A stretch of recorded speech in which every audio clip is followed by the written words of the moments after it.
Okay, so today we're going to be writing down a set of Crank-Nicholson's finite difference equations for a specific bar that is perfectly insulated across. So this is just part one. Then later we're going to go ahead and code those certain equations that we come up with the matrix and plot them so that we can see it on a graph. But first, let's go ahead and draw the bar. So it's 50 meters across. So just draw that, 50 meters. So this is perfectly insulated. We know it is 20 degrees Celsius uniform across, but on the left boundary, we'll just call it x equals 0 meters in. We know that it is 50 degrees Celsius. And then on the right boundary, since it's a uniform across and this is perfectly insulated, this doesn't change. So at x equals 50 meters, we're going to say it's still 20 degrees Celsius. Okay, so we're basically going to be analyzing the temperature of the bar over time and the temperature throughout the bar, right? So we know that our change in x is going to be 1 meter. And that's split up into 50 segments. And we know that our change in t is 1 second, and that's split up into 1 hour, which is 3,600 seconds.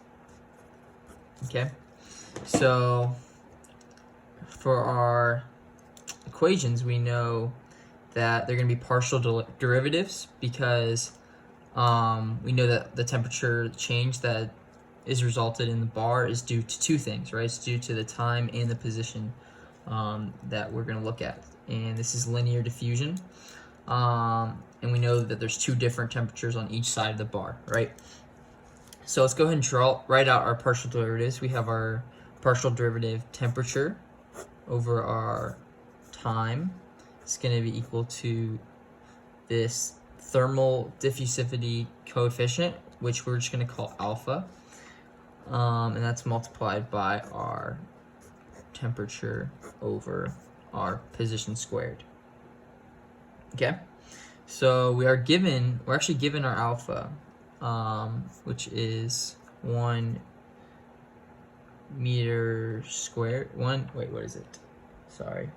Is 1 meter squared per second. Yeah, so 1 meter squared per second is our alpha, and this basically what our thermal diffusivity coefficient is. It's basically showing how our heat will transfer from the hot end, which is this side, to the cold end over here. So from 50 degrees to 20 degrees, and just the rate that it's being transferred. So yeah, so we're gonna go ahead and write that out into our equation. So we'll start with our T, our temperature, J, which is our dx, which is position, and then our n, which is representing dt, which is time. Okay, so that is going to be set equal to tj n plus 1 minus tj n over our change in time.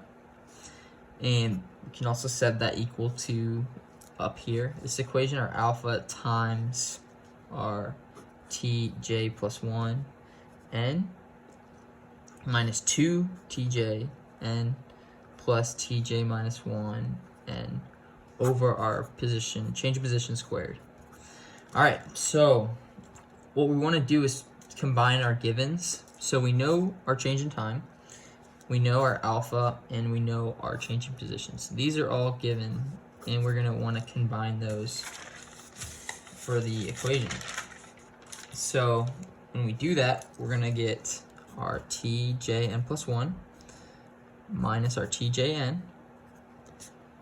It's going to be set equal to our alpha times our change in time over our change in position squared.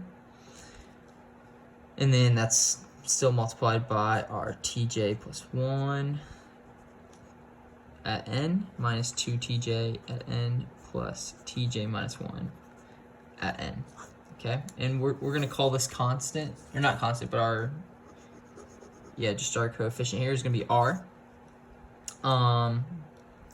And to figure out those Craig-Nicholson finite difference equations, we're going to have to use the algebra that they already did for us, which is pretty clutch. But we know that using this r, we know r, so we're going to do negative r times tj minus 1 at n plus 1 plus 1 plus 2r at times tj n plus 1 minus r tj plus 1 at n plus 1 is going to be equal to r times tj minus 1 at n plus 1 minus 2r tj at n plus r tj plus 1 at n.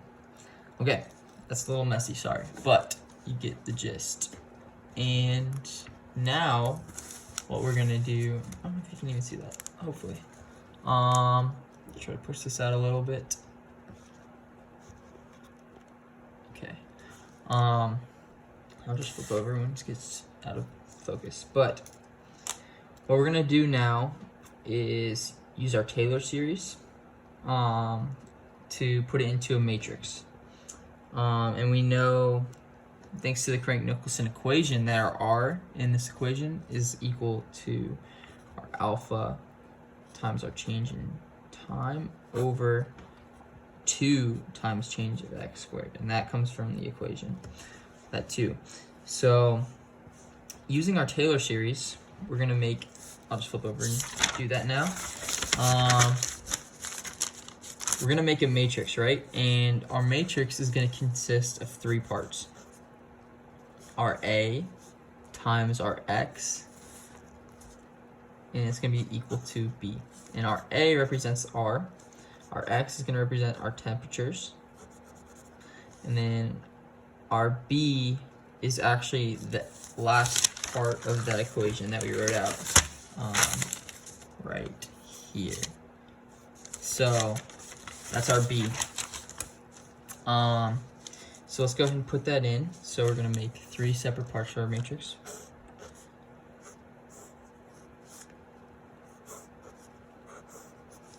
Let's say equal to this. Okay, so that's our 3 parts. We have j equals 0, j equals 1, j equals 2, so on, to all the way to j equals 49. And we stop at 49 because that, including our 0, is our right boundary, right? So we'll just say, just so we know, right boundary, and then our j equals 0 is our left boundary. And that's important to distinguish because those act much differently than the rest of it. And that's what we'll be really looking at. But we can go ahead and fill in our j equals 1. Thanks to our equation that we wrote down, we know that the coefficients for 1 is negative r, 1 plus 2r, and another negative r. And then we know for x, our temperature is Tj n plus 1. So if j equals 1, we know that it's T1 n plus 1. And then our b is just going to be that b in the equation. Okay, so we're going to start with j equals 0 for our left boundary.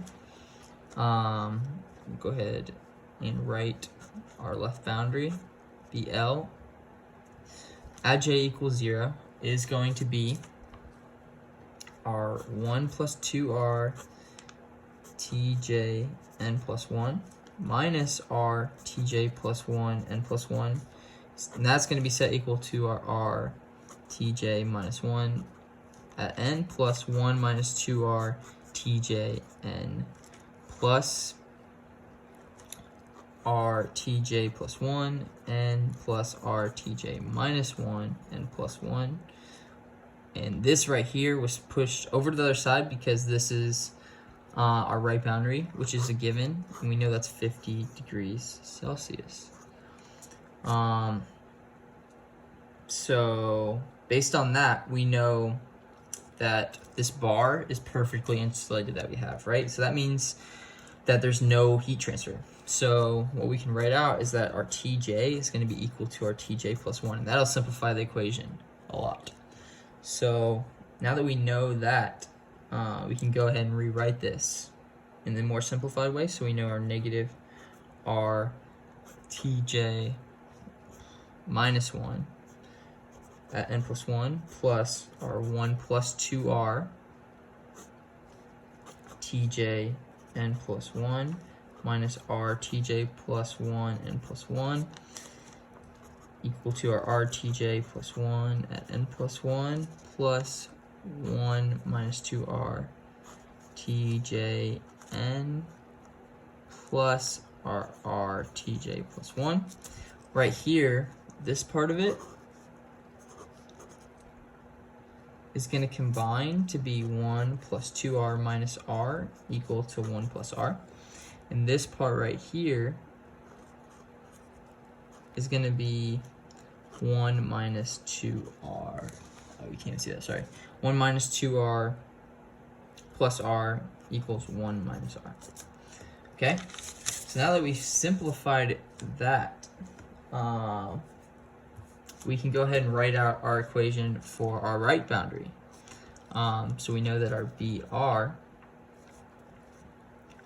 is going to be, and let's go ahead and write it.